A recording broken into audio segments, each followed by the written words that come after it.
안녕하세요. 산골여행입니다.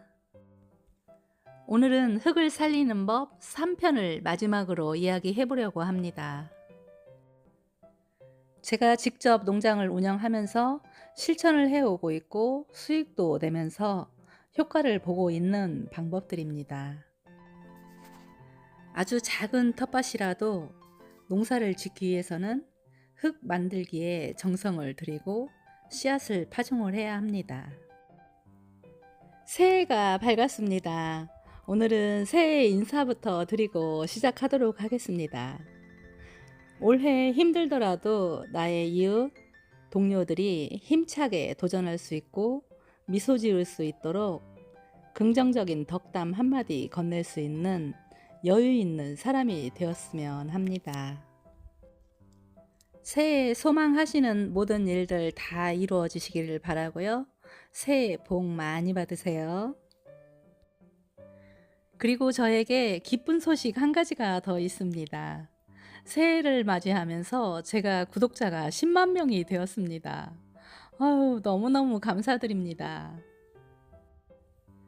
제가 전문 방송인도 아니고 부족한 점도 너무너무 많고 나약한 산골 여행을 너무너무 많이 사랑해 주셔서 정말 감사드립니다. 산골 여행을 사랑해 주시고 응원해 주신 만큼 더욱더 노력해서 작은 도움이라도 드릴 수 있도록 노력하겠습니다. 그럼 지금부터 흙을 살리는 법 이야기를 시작해 보겠습니다. 이곳은 제 블루베리 농장입니다. 저의 보험이고 1년에 한 번씩 꼬박꼬박 용돈을 주는 효자입니다. 그런데 이 블루베리 나무는 아무리 정성을 들이고 애지중지 가꾸어도 이렇게 죽는 나무들이 많이 발생을 합니다. 어쩌다 한 그루씩 죽는 거는 이해를 합니다. 그런데 모조리 다 죽습니다. 그럴 때에는 이 농장을 포기를 해야 되나 고민도 하게 되고 난감해집니다. 블루베리는 일반 유실수와는 다르게 초기 비용이 꽤 많이 들어갑니다. 시설 투자를 많이 하기 때문에 포기하기도 어렵습니다. 그래서 죽고 나면 그 옆에다가 새로운 묘목을 또 가져다가 심습니다. 그런데 그 땅에다 그대로 심게 되면 또 죽습니다. 이 나무는 야생동물들이 뿌리를 다 파헤쳐서 죽었습니다. 제가 시행착오를 겪게 된 이유와 10여 년간 쌓아온 절대 블루베리가 죽지 않는 비법들을 알려드리겠습니다. 제가 블루베리를 처음 식재할 당시에는 정보도 부족했고 기술들이 많이 부족했습니다. 그래서 이런 방식으로 식재를 했습니다. 밭 고랑의 간격을 2m로 했고 나무 사이의 간격을 1.5m로 했습니다. 그리고 제 토양은 유기물이 하나도 없는 토양이었습니다. 이렇게 지금 작은 두둑이 보이는데요. 이 두둑에 올려진 흙이 전부입니다. 그리고 나머지 이 고랑에는 다 이런 냇가에 자갈들이 채워져 있습니다. 바닥에 자갈들을 채운 다음 위에다가 흙을 40cm 정도 흙을 성토 작업을 한 후에 블루베리를 심은 것입니다. 그래서 그 자갈을 다져 놓고 그 위에다가 흙을 받아 놨기 때문에 배수도 되지 않습니다. 블루베리를 재배하기 위해 이 토양을 만든 게 아니고 사연은 이야기를 하려면 아주 깁니다. 블루베리가 생존하기에는 아주 최악의 조건입니다. 그런 토양에 이런 나무를 식재를 하고 죽이고 다시 심고 이런 일들을 몇 년간을 계속 반복해 왔습니다. 그래서 이대로는 도저히 안 되겠다 싶어서 잡초 방지를 위해서 꽁꽁 싸매었던 잡초 매트를 다 걷어내었습니다. 이 고랑에 있는 것들이 다 걷어낸 잡초 매트들입니다. 제가 관리하고 있는 블루베리 농장의 고랑 숫자는 24고랑입니다. 길이는 50m 정도 됩니다. 이 속에 블루베리 나무의 숫자가 1500그루 정도 있는 것 같습니다.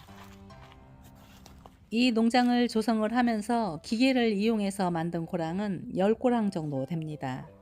그리고 나머지는 제가 갱이와 삽으로 만든 블루베리 고랑입니다. 블루베리는 두둑을 높게 만들지 않아도 자기 생육 조건에만 맞으면 잘 삽니다.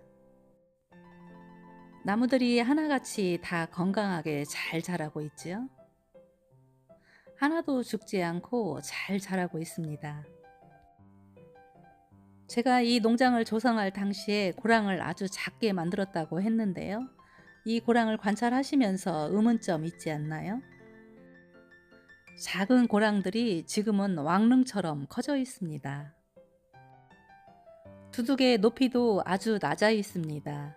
이 고랑들을 제가 다 유기물로 채워서 만든 것입니다. 이 고랑에 다 관수 라인들이 깔려 있는데요. 물을 2시간만 주어도 이 고랑의 물들이 하루 종일 빠지지 않습니다. 이런 토양에서 블루베리가 살아 있다는 게 신기할 정도이죠. 저는 겨울이 오면 꼭 이런 작업들을 해주고 있습니다. 이 재료는 목재소에서 가져온 유기물입니다. 이 마대자루에 한 포대만 가지면 나무 4그루를 살릴 수가 있습니다. 그리고 이 재료도 귀하게 얻은 목재소에서 가져온 톱밥입니다.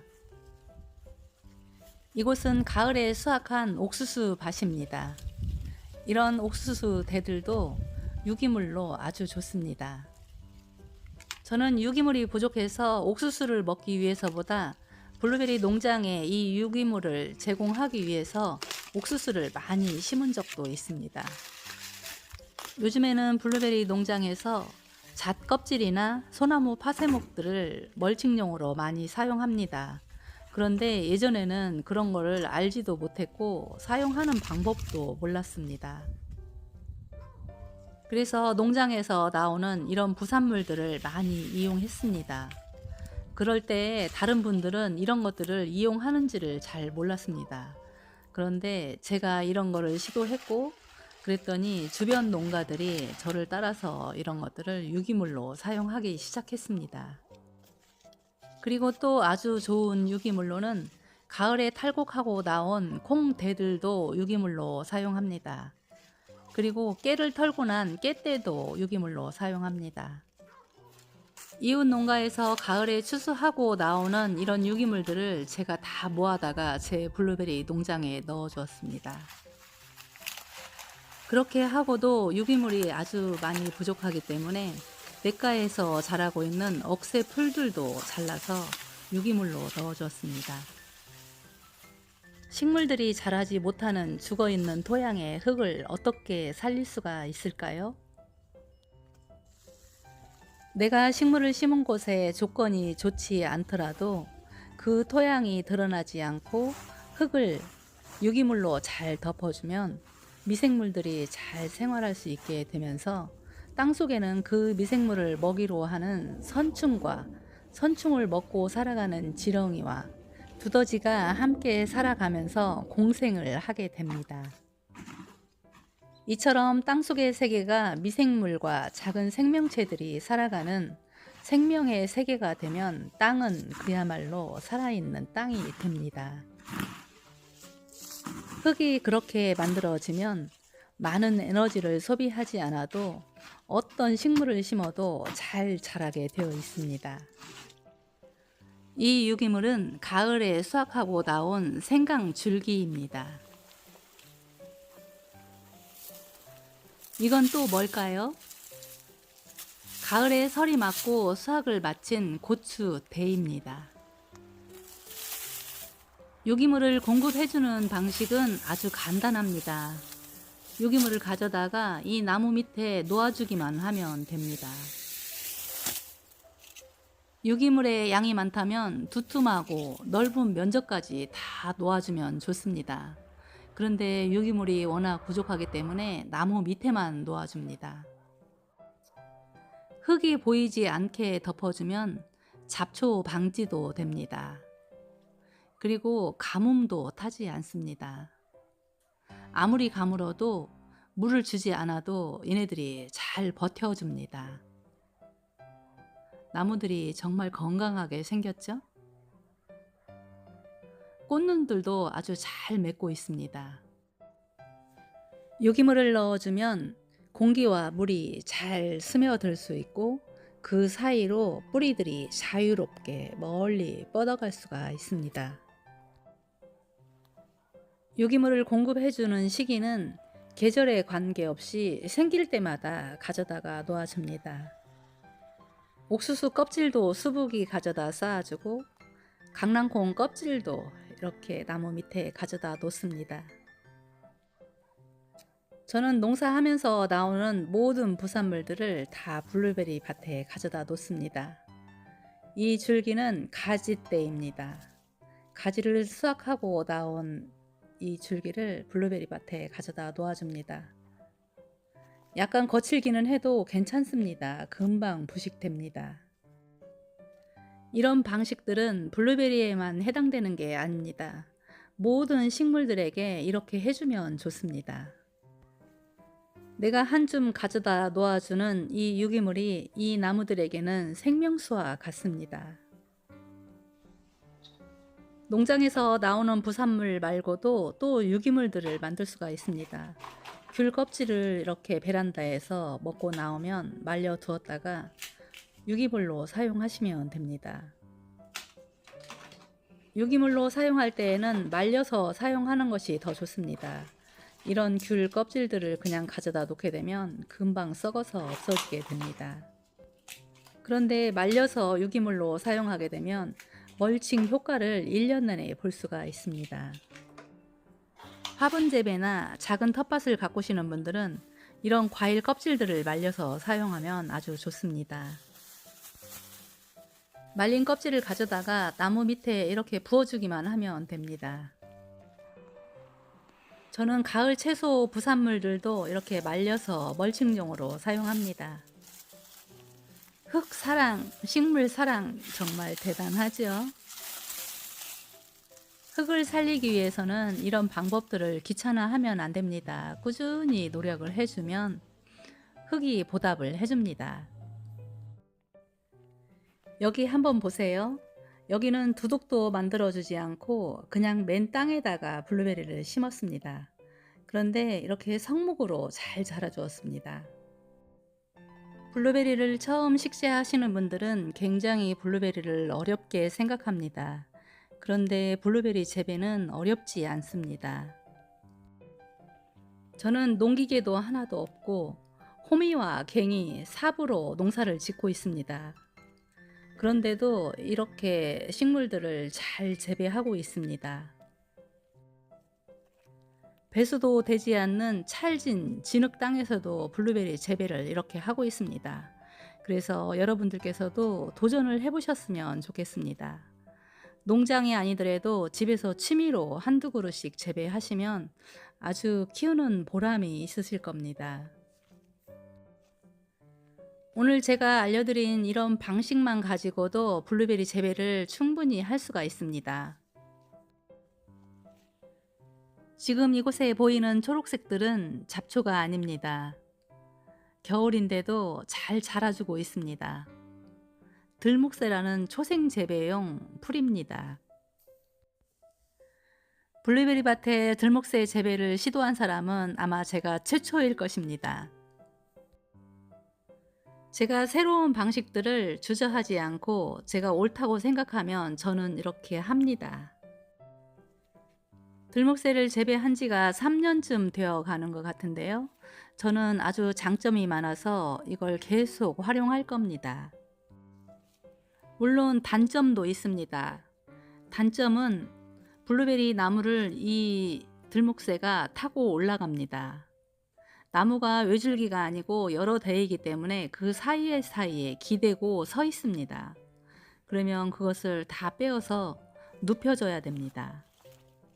넓은 면적에서는 자기가 스스로 쓰러져서 누워 있습니다. 그리고 6월이면은 누렇게 다 죽습니다. 그리고 단점이 한 가지 더 있습니다.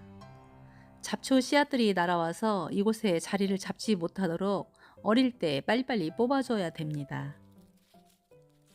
이곳은 농장 가장자리에 자리 잡은 블루베리들인데요. 제가 방조망 안에는 놀고 있는 땅들이 아까워서 이렇게 가장자리에도 블루베리를 심어 놓습니다. 이곳을 보여드리는 이유는 이런 곳에서도 블루베리 재배가 가능하다는 것을 알려드리기 위해서 보여드립니다. 이곳은 관수 시설도 없고 유기물만 있는 상태입니다.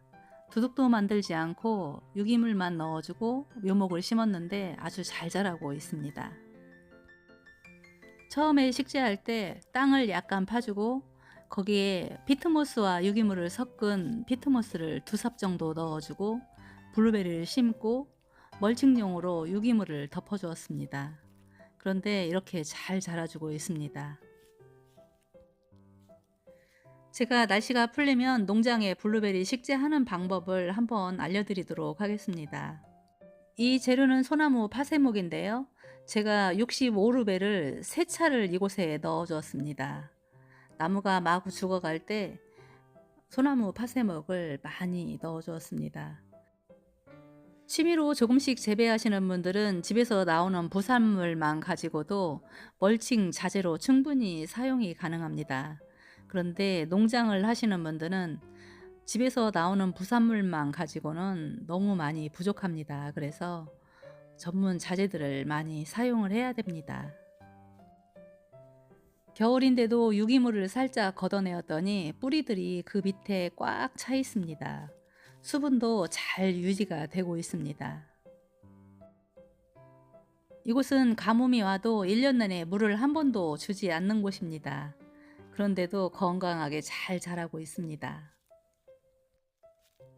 멀칭 자재를 많이 덮어주었기 때문에 가능한 일입니다. 멀칭 자재도 없이 물을 주지 않으면 말라서 죽게 됩니다. 제 토양에는 유기물들이 이제는 아주 많지만 그래도 시간만 나면은 저는 이런 자재들을 가져다가 계속 덮어주고 있습니다.